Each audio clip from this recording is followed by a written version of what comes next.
कालिंगडांगणवंदीन चरण सोयान पाहिन रूप तुझे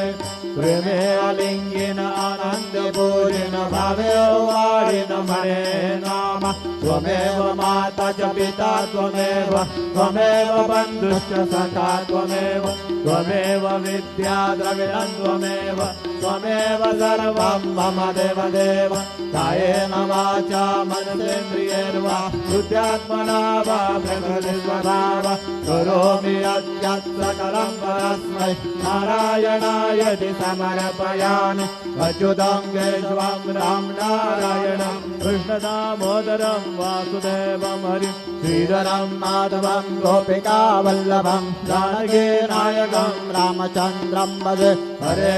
राम राम राम